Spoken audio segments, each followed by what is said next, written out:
Pan-African Review is a platform that challenges assumptions about Africa and a space for introspective perspectives on matters of concern to Africans. Hello and welcome to the Pan-African Review podcast. This is your online spot for African discourse. I am your host, Mohamed Kheir, and today we have a fascinating show for you. Our guest today is Mohamed Omer. He is an African-Norwegian researcher and writer based in Oslo, Norway, and he's also a former member of the Eritrean Liberation Front, the ELF. Today we'll be discussing his article that he wrote in the Pan-African Review titled "The Horn of Africa, the Perils of Ethnic Politics and Military Brinkmanship." Here, the subheadline is, "Any conflict revolving around access to and control over the Red Sea would be a recipe for a humanitarian disaster and further state dismemberments and formations in the regions." If you haven't read the article, please go ahead and check it out. We'll supply the link there for you. And if you like this, guys, please be sure to like, share, subscribe, send this to your family and friends. And we will be back with Mohamed Omer.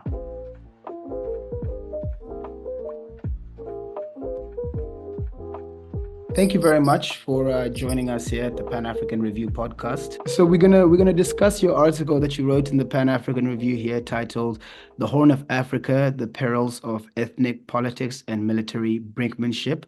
So starting us off, you said that Ethiopia and Eritrea are on a path to war due to tensions around access to the Red Sea. Is it still the case, or have the tensions subsided? No, it is still the case. There is a possibility that they can go to war. Yeah. Okay. Could you just because about those? Because there has been troop movements in the border area and so on, and the rhetoric from Ethiopia has not gone down. Also, I mean, all mass media, etc., are just regurgitating what Abiy said. So there is a potential for it to be a conflict. Okay. Yeah. So, what are the main objectives for Ethiopia's Prime Minister Abiy Ahmed in his pursuit of access to the Red Sea? In your article, you were stating about how he is single-minded in that area. What is he trying to achieve? Yeah, I think first of all, I think his primary objective is he wants to promote himself, like it is a self-grandeur, that he would, as it was said, make Ethiopia great again. And so he would be remembered for bringing back the ports and maybe bringing back Eritrea, because he seems to be very occupied with his personality and how he looks at things. And so I think that is the main focus for it. But there are other reasons also. Ethiopia now is in a turmoil. There are several conflicts going on. There is a war raging on in Amhara region where drones are being used, and there has been shipments of arms and drones, particularly from the Emirates, coming to Ethiopia. So it's taken a heavy toll on the civilians. There is already a conflict simmering in Oromo for the last 5 years since Abiy came. The economic condition is very bad. I mean, people are really struggling to survive. There is famine in some areas, like in Tigray, due to the war in some parts of the Amhara region. WFP had suspended its food distribution in the region because they said it was misused by the government, but now they are going back to it. And also Ethiopia now is in a dire looking for cash because it couldn't pay its debt to the Euro bonds. It has defaulted so far, but still negotiations are going on.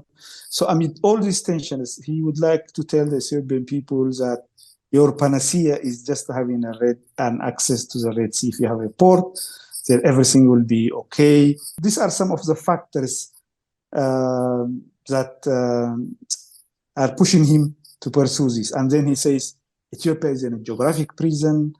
The population will explode. But what he doesn't take into account, actually, is when it was under the TPLF regime, under the EPRDF, Ethiopian People's Revolutionary Democratic Party, actually Ethiopia had a double-digit growth which is now reduced to a single digit since Abiy came to power. Yeah, and 298. Okay. So you wrote obviously your article is detailing the Horn of Africa about how all these countries, Djibouti, Eritrea, Ethiopia, Somalia, Sudan and South Sudan, they're all embroiled in conflicts. So what were the main reasons initially for Eritrea to seek independence from Ethiopia? Eritrea has been an Italian colony for 60 years, Mm. from 1891 to 1941. And then the British forces in this area were able to take the Italian colonies in 1941. So it became under the British administration. And Eritrea was federated to Ethiopia in 1952, actually. So they started looking at uh, dealing with these Italian colonies. So Italy had colonies in Somalia, what was called Italian Somaliland, and in Libya and in Eritrea. So the international community agreed on Libya and on Italian Somaliland that they will move to independence, but there was differences in terms for Eritrea. And also the population was divided between those who wanted to be part of Ethiopia, particularly the highland regions of Eritrea, which have much in common with Ethiopia, while the lowland regions maybe have more in common with Sudan. And then you have the Afar that are divided between Eritrea and Ethiopia.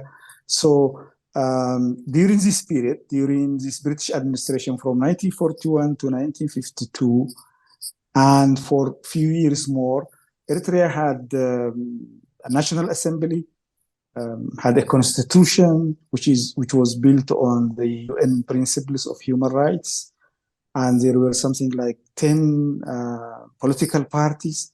Actually, one of the earliest parties in Africa, and it could have been independent in 1952. But Eritrea also lies in a very strategic position, and so the US was interested in Eritrea. Italy had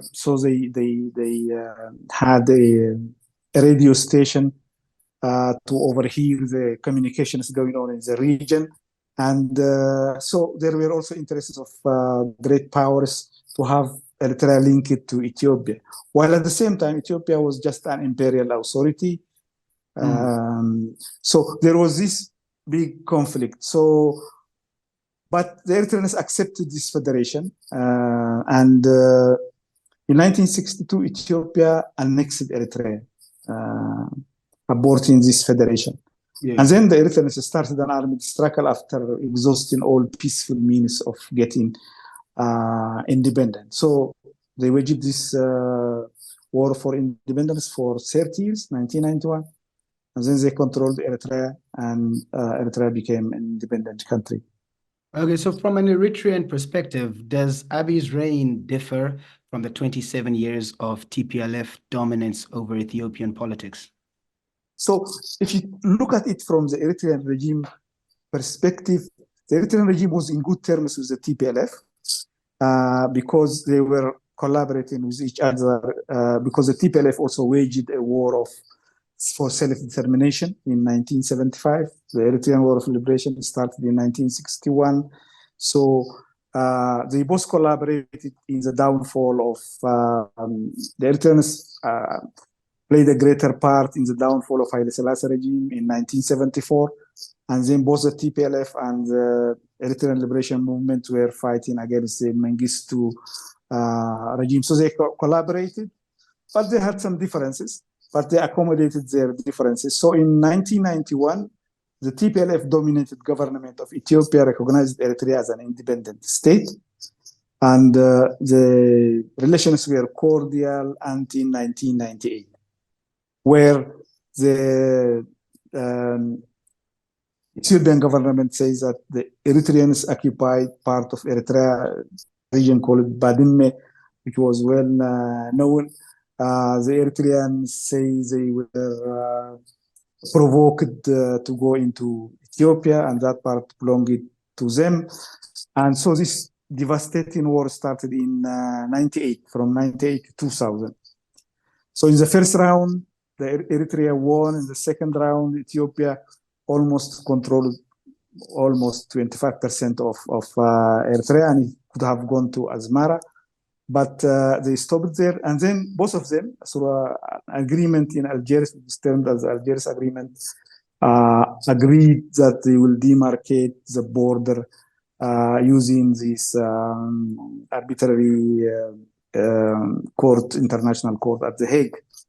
And so a boundary commission was formed. And so the parts that were contested, some of the parts were given to Eritrea, some parts were given to Ethiopia.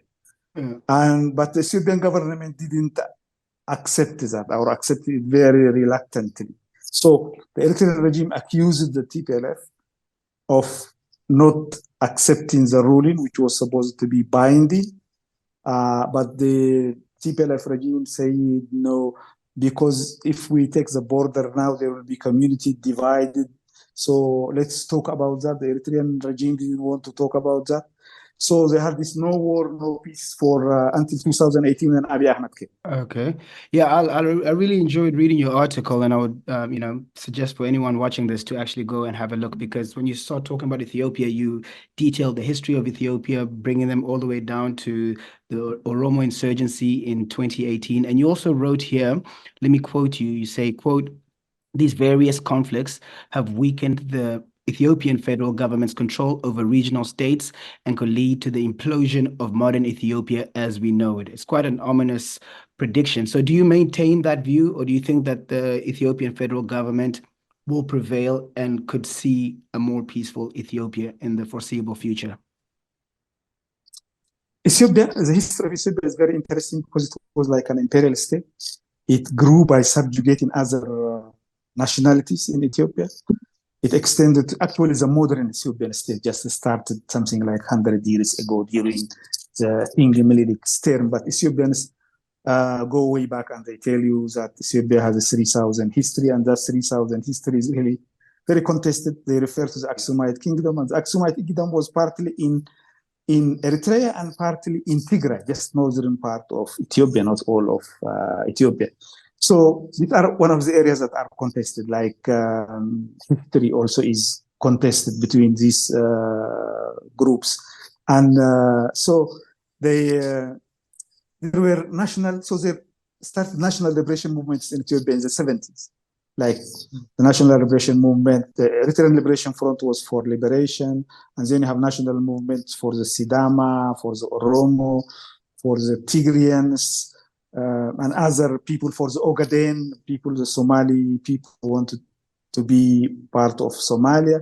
And so all of them were these armed groups. So, and these ethnic tensions became now more pronounced after Abiy came to power, because under the TPLF started this federal system, which was based on ethnicity. Regions which would have to use their own language, their own culture, etc. But it was not a real democratic federal system, because it was controlled by the deep state of the TPLF. So this gave rise to other ethnic tensions. Ethnic identity became more pronounced, and people now, I think they were about 7 or 8 regions. Now there are 11 regions now, because every group wants to have its own regional state. And what I say is that I still believe in is that Ethiopia could have imploded long ago, but the Western countries always try to keep it intact, because Ethiopia is a populous country with about 116 million people. And if there is an impulsion there, it means that people are going to go to Europe. Maybe millions of them are going to go to Europe. And the Europeans are interested just to keep the immigration out. I mean, they are not really interested in any other thing, not for the good of Ethiopia or something. So they always try to keep it in balance. Otherwise, and now there is a very serious war going on, particularly in the Amhara region. The Amhara constitute about 28% of the Ethiopian population. They have dominated this Ethiopian politics from 1889 until TPLF came 1991, and the Oromos constitute about 35% of the Serbian population. They are the two populous states. There are insurgencies now, and the central government is using modern weapons, etc., to just crush the people. So it is fighting with its own people, as it did in Tigray. Yeah, you So said all this conflict can really result in disintegration of the state. so the Amhara revolts, the militias were told to disarm as a result of the Pretoria Peace Agreement. Is that what resulted in the conflicts that are currently ongoing now? What happened was when Abiy came to power, he had a solid Amhara base. Actually, it was a Oromo uprising, a civil uprising, and the Amhara uprising that brought down the TPLF, EPRDF regime in Ethiopia in 2018 and brought Abiy Ahmed to power. So the first he started with the Oromos. There were the youth called the Kero from the Oromos. And so when he came to power, he was, at first he was appreciating them, their role, but then he started a crackdown. There's a very major crackdown going on in Oromia against the Oromo youth at this time.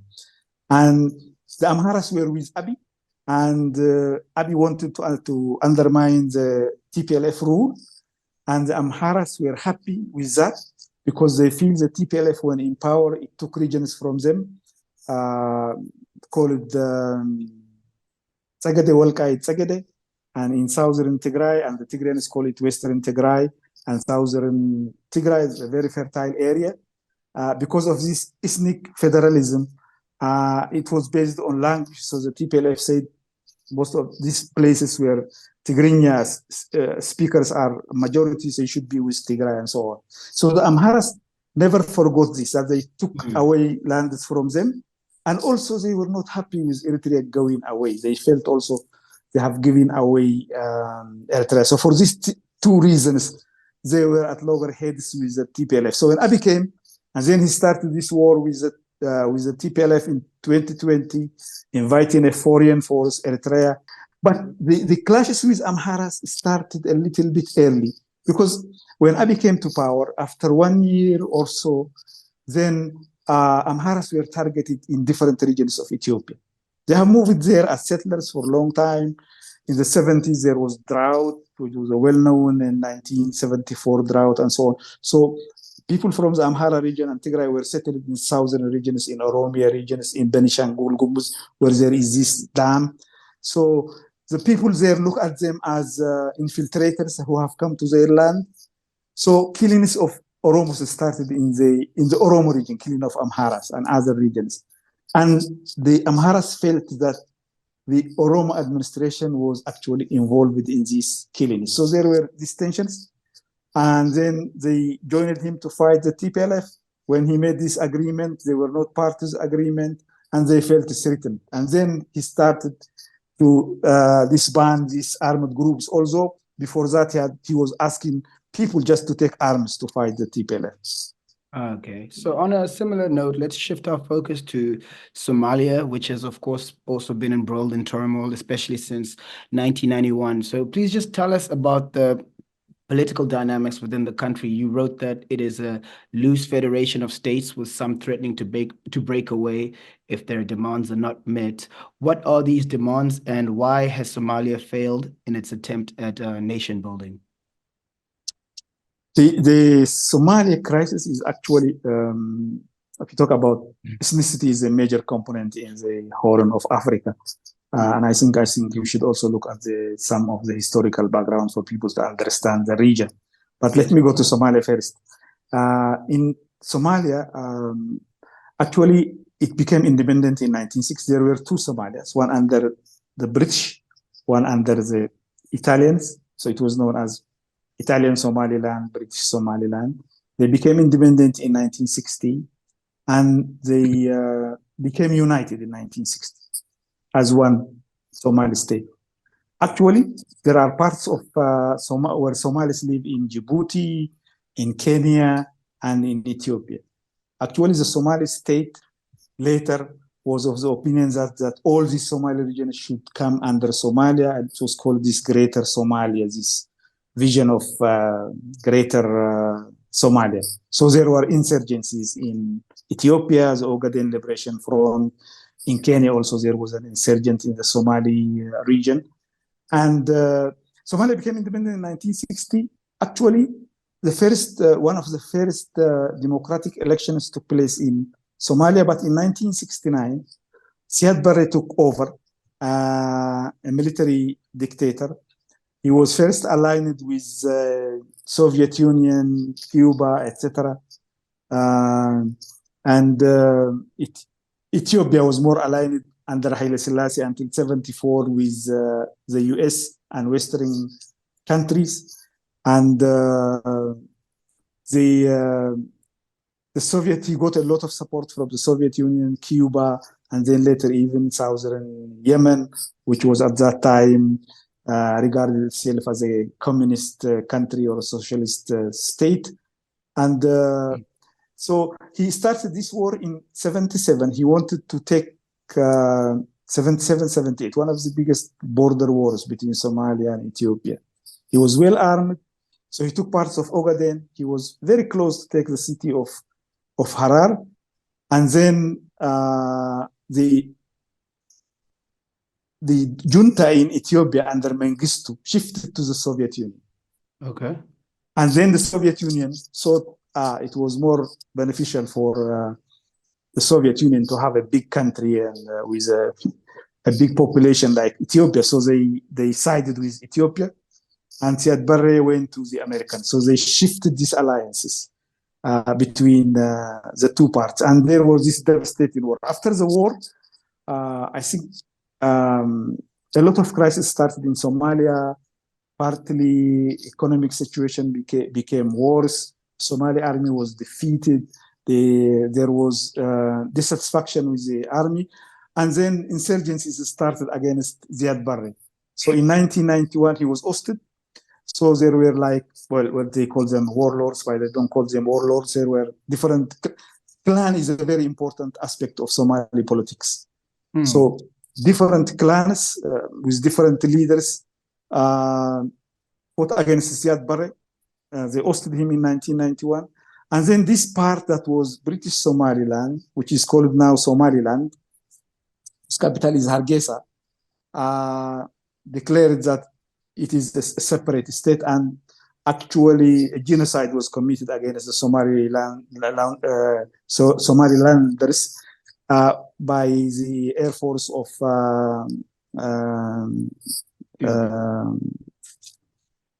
Siad Barre. Yeah. So when Siad Barre collapsed, there was no state, there was a vacuum. The Americans even interfered, they couldn't do anything, they were humiliated, so they had to leave the country. And Somalia lived in a turmoil. Then came this, what was called the Somali courts, started to revive, at least to unite the country. Then Ethiopia interfered in Somalia because they said they are going also to attack Ethiopia. So came this Ethiopian interference, and later came this Al-Shabaab came as a terrorist Islamist organization, and this continued for a long time. So in about 2012, there were various attempts at bringing together the Somali people together. They had made a sort of to have a federal state, a loose federal state. There are 5 now federal states. One of them is Puntland, and it is more sovereign than the other states. The other states struggle based on borders, and they are also based on clan issues. These ones, yeah. So they are very loose. They compete in several parts. And Somalia has been using this indirect electoral college where representative of the tribes or the clans choose a representative in the parliament, and this has been going on now. There are about 5 states, but on the struggle on fiscal policies, on borders. Colonialism is also advised. So they are a sort of a loose federal state. And now there has been also calls in Somaliland, which has been relatively stable, but no country in the world recognizes it. But now also two new movements started in Somaliland, Las Anod and Audal also, who wanted to be separate. So like in the Horn of Africa, it is a region where this state formation is not finished yet, in comparison to other regions in Africa also. Yeah, so having so many powers competing for influence in a country like Somalia, it should be a source for strength and opportunity for Somalia to have more bargaining power, but it seems it rather is a source for instability. So why do you think that is the case, and what actions are needed for Somalia to avoid complete implosion? I think Somali now is on the right direction. It has been helped by this hybrid force from the African Union, and now they are fighting against Al-Shabaab. They have been able to regain several parts. Also, sustaining this has been difficult. But one of the problems between these loose federal states is that they have direct contacts with regions, with powers in the region. For example, some have contacts with Qatar directly, not with the federal state, with the region itself. So this is also creating a problem. A region would have the direct contact, for example, with Ethiopia. Another region would have some contact with Qatar or the UAE, and these are the regional powers who are playing in the region. There is Turkey. So there is a lot of interference, I think, from the outside, and this is not helping Somalia. And the Somali army has been trained by various, by Turkish, UAE, by Eritrea, by Uganda, and by Egypt. So it has been also a problem in creating a Somali army, united Somali army. Okay, well, in closing, I read online that you are a former member of the Eritrean Liberation Front. I wanted to just ask you to briefly just tell us about your time in the Eritrean Liberation Movement. We have about a minute left if you want to just give a personal anecdote. Yeah, I was, from early stage, I was a member of the Eritrean Liberation Front when I was a student. There were student sales.